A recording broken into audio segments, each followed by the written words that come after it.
আল্লাহর উপর ভরসা করলে আল্লাহ তাআলা ওই বান্দার জন্য যে কোনো পরিস্থিতিতে যথেষ্ট। সুবহানাল্লাহ কইবেন না?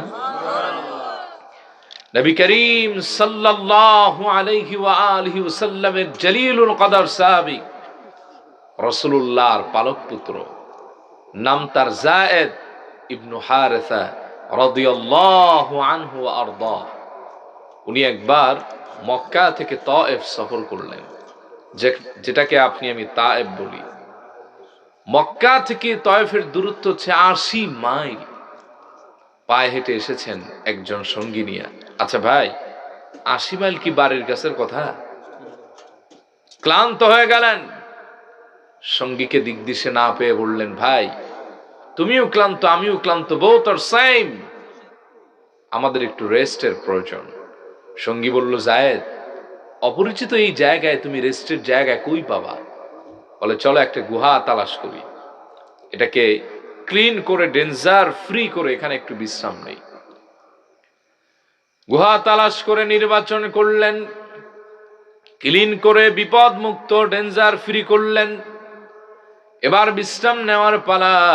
হযরত যায়েদ সঙ্গীকে বললেন, ভাই রে, আমাকে আগে বিশ্রাম নিতে দিবা নাকি তুমি বিশ্রাম নিবা, কোনটা করলে ভালো হয়? হযরত যায়েদ বললেন, যেটা তোমার মর্জি। সঙ্গী বলল, যায়েদ রে, ডোন্ট ওয়ারি, টেনশনের কোনো কারণ নাই, তুমি যাও বিশ্রাম করো, আনন্দ চিত্তে একটুখানি আরাম করো, আমি তোমাকে পাহারা দিচ্ছি। আবার তুমি যখন উঠবে আমি একটু বিশ্রাম করব, তুমি আমাকে পাহারা দিও। যায়েদ রে, টেনশনের কোনো কারণ নাই, তুমি যাও একটু আরাম করো। সঙ্গীর কথায় আশ্বস্ত আর বিশ্বস্ত হয়ে হযরত যায়েদ আস্তে করে গুহার মধ্যে বিশ্রাম করতে গেলেন। প্রচন্ড উইক হওয়ার কারণে, ক্লান্ত পরিশ্রান্ত হওয়ার কারণে দুর্বল শরীর নিয়ে তিনি তন্দ্রাচ্ছন্ন হয়ে গেলেন। এক পর্যায়ে ঘুমিয়ে পড়লেন। ঘুম থেকে জেগে দেখেন সঙ্গী তার হাত পা বেঁধে ফেলেছে, খোলা এক তরবারি নিয়ে মাথার কাছে দাঁড়িয়ে আছেন। হযরত যায়েদ বিস্ময় চিত্তে বললেন, কি ব্যাপার? তুমি না রাসূলুল্লাহর সাহাবী, আমার দ্বীনী ভাই, মক্কা থেকে আমার সঙ্গী হয়ে আসলে, তোমার কথায় তো আমি আশ্বস্ত হয়ে ঘুমোতে গেলাম, তোমাকে না পাহারায় রাখলাম, কেন তুমি আমার হাত পা বাঁধলে? ওই মুনাফিক সঙ্গী বলল, যায়েদ রে, আসলে আমি চেহারা ইমানদার, কিন্তু আমার পূর্বপুরুষ সব হলো ইহুদি। আমার সব পূর্বপুরুষ যারা, তারা ছিল মুসলিম বিদ্বেষী। এই কারণে আমিও তোমার নবী বিদ্বেষী। আমি চেয়েছিলাম তোমার নবীকে হত্যা করতে অথবা তার বড় কোনো ক্ষতি করতে, কিন্তু আমি তা পারি নাই, এবার তোমারে মারতে চাই। হযরত যায়েদ বললেন, লিমা তাকতুলুনি, আমাকে কেন হত্যা করবা? আমাকে মারলে তোমার কি এমন ফায়দা হবে? আমার সঙ্গে তো তোমার কোনো দ্বন্দ্ব নাই, মনোমালিন্য নাই, ভেজাল নাই, আমারে মারবা কি করতে? আমি তো নির্দোষ মানুষ। ওই মুনাফিক বলল, যায়েদ রে, ইন্নী আ'লামু আন্না মুহাম্মাদান সাল্লাল্লাহু আলাইহি ওয়া আলিহি ওয়াসাল্লাম ইউহিব্বুক ওয়া আনা উবগিদু। যায়েদ রে, আমি জানি আল্লাহর হাবিব হৃদয় দিয়ে প্রচন্ড ভাবে তোমাকে ভালোবাসেন, আর আমি তোমার নবীর সাথে শত্রুতা পোষণ করি। তোমারে মারলে তোমার রাসূল প্রচন্ড ভাবে ব্যথিত হবেন, তার হৃদয় মোবারক ব্যথিত হবে, তিনি দুঃখ কষ্ট পাবেন, তার এই দুঃখ দেখে আমি আনন্দিত হব, এটাই আমার সার্থকতা। জোরে কন্যা নাউজুবিল্লাহ। হযরত যায়েদ দেখলেন চূড়ান্ত সংকট আর বিপদের মুহূর্তে কেউ তাকে বাঁচাতে আসবে না। সাহায্যের সব দরওয়াজা তার জন্য বন্ধ হয়ে গেছে। মুসলমান ইমানদার ইমানের সবটুকু আওয়াজকে একত্রিত করে বলবেন, পৃথিবীর সবার সাহায্যের দরজা বন্ধ হলেও একজনার দরজা কখনো বন্ধ হয় না, তার নাম কি? হযরত যায়েদ চূড়ান্ত বিপদের মুহূর্তে বিচলিত না হয়ে আকাশের দিকে তার চেহারা উত্তোলন করে আল্লাহকে একটা ডাক দিলেন, আগিসনি ইয়া রহমান। আল্লাহু আকবার। হে রহমান, আমি বিপদে পড়ে গেছি, মুসিবতে ফেসে গেছি, আপনি ছাড়া আমার আর কোনো সাহায্যকারী নাই।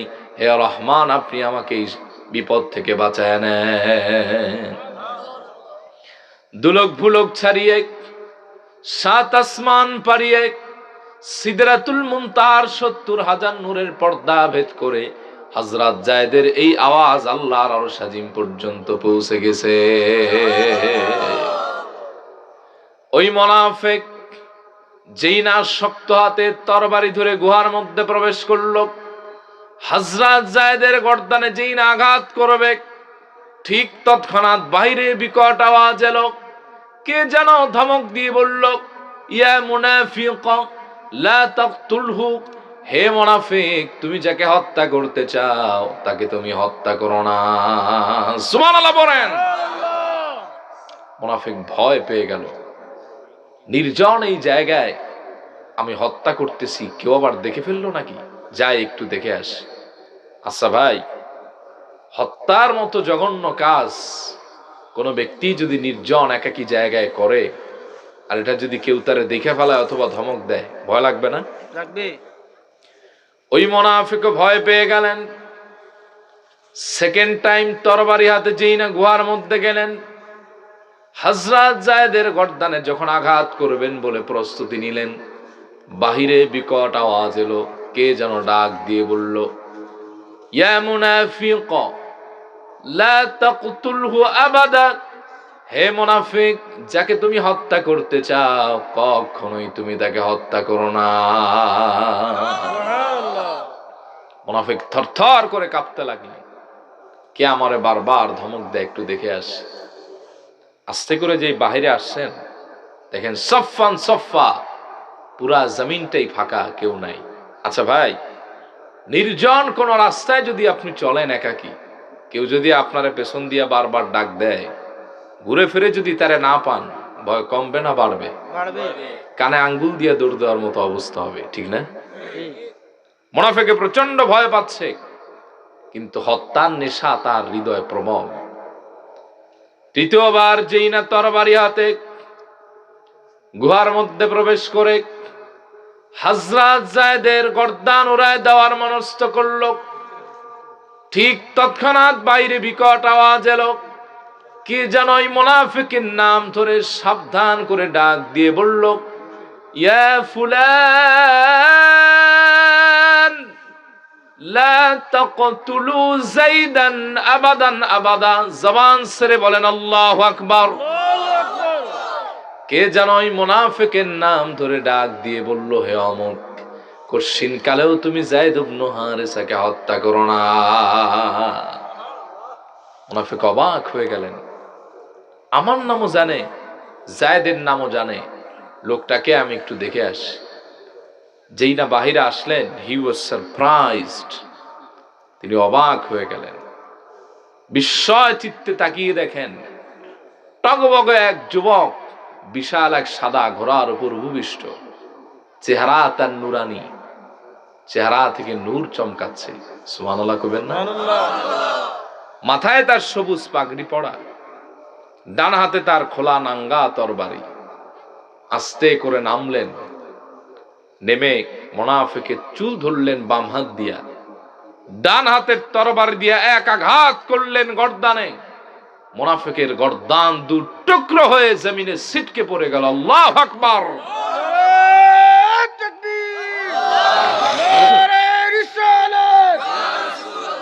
ইসলামী মহাসম্মেলন হযরত মাওলানা নুরুল ইসলাম তাওহীদ সাহেব। মুনাফিকের দফা রফা শেষ। আস্তে আস্তে করে গুহার মধ্যে গেলেন, হযরত যায়েদের হাত পায়ের বাঁধন খুললেন, শোয়া থেকে উত্তোলন করলেন, বুকের সাথে জড়ায় ধরে কপালে একটা চুমা খাইলেন। হযরত যায়েদ বললেন, মান আনতা লিমা তানসুরনি, কে তুমি ভাই, আমাকে সাহায্য করলা, এই মুসিবতে আমি পড়ে আছি, তুমি জানলা কেমনে? আমি তো আমার রব, আমার আল্লাহ তাআলার কাছে সাহায্য চেয়েছিলাম, তুমি কেমনে জানলা এই জায়গায় আমি বিপদে আছি? কে তুমি? সুদর্শন পাগড়ি মাথার তরবারি হাতের যুবকটি বলল, লা তাহজান ওয়ালা তাখাফ ইয়া যায়েদ, যায়েদ রে ভয় পেও না, দুশ্চিন্তার কোনো কারণ নাই। যায়েদ রে আমার পরিচয় শোনো, আনা জিবরিল, আমি আল্লাহর ফেরেশতা সাইয়্যিদুল মালাইকা জিবরাইল, তোমার সামনে সশরীরে দাঁড়ানো। হযরত যায়েদ বললেন, ভাই রে, আমি তো আমার রব আল্লাহ তাআলাকে ডেকেছিলাম, তোমারে তো আমি ডাকি নাই, তুমি কেমনে জানলা আমি বিপদে আছি? খুলে বলো তো, কিভাবে তোমার কাছে সন্ধান পৌঁছলো? হযরত জিবরিল বললেন, যায়েদের চরম বিপদের মুহূর্তে আল্লাহ রাব্বুল আলামিন ছাড়া আর কাউকে ভয় না পেয়ে একমাত্র আল্লাহর উপর ভরসা করে যখন আল্লাহ রাব্বুল আলামিনকে রহমান বলে ডাক দিয়ে তুমি সাহায্য চাইলা, তখন আমি ছিলাম 7 আসমানের উপরে সিদরাতুল মুনতাহায়। আল্লাহ আমাকে ডাক দিয়ে বললেন, জিবরিল, এই মুহূর্তে তায়েফের ময়দানে চলে যাও, আমার যায়েদ বিপদে পড়ে আমাকে রহমান বলে ডাক দিয়েছে, আমি আল্লাহর জন্য আজীব হয়ে গেছে তাকে সাহায্য করা। যায়েদ আমি দেখলাম 7 আসমান থেকে যদি আমি তোমাকে বাঁচাতে যাই, মুনাফিক হত্যা করে ফেলবে, এই জন্য প্রথম ধমক দিলাম 7 আসমানের উপরে সিদরাতুল মুনতাহায় বসে, দ্বিতীয় ধমক দিলাম 4র্থ আসমান ও ফি রিওয়ায়া প্রথম আসমানে বসে, আর তৃতীয় ধমক দিয়ে মুনাফিকের কল্লা উড়াই দিলাম তোমার সামনে তায়েফের ময়দানে বসে। চিল্লায় কোন সুবহানাল্লাহ। ওই আল্লাহ আছে না নাই? আল্লাহ তাআলা বলেন, আলাইসাল্লাহু বিকাফিন আবদা, আমি আল্লাহ কি আমার বান্দার জন্য যথেষ্ট নই? সুবহানাল্লাহ পড়তে মন চায় না? ওয়া মান ইয়াতাওয়াক্কাল আলাল্লাহ ফাহুয়া হাসবুহ, যে ব্যক্তি আল্লাহ তাআলাকে ভয় করে, আল্লাহর উপর ভরসা করে, আল্লাহ তাআলাই তার জন্য যথেষ্ট, জগতের কোন শক্তির তার প্রয়োজন নাই। ঠিক কি না? এই জন্য সাহায্য কার কাছে চাইবে? আল্লাহর কাছে। এক আঙ্গুল উঁচা করে আকাশের দিকে উত্তোলন করে বলুন, সাহায্য কার কাছে চাইবেন?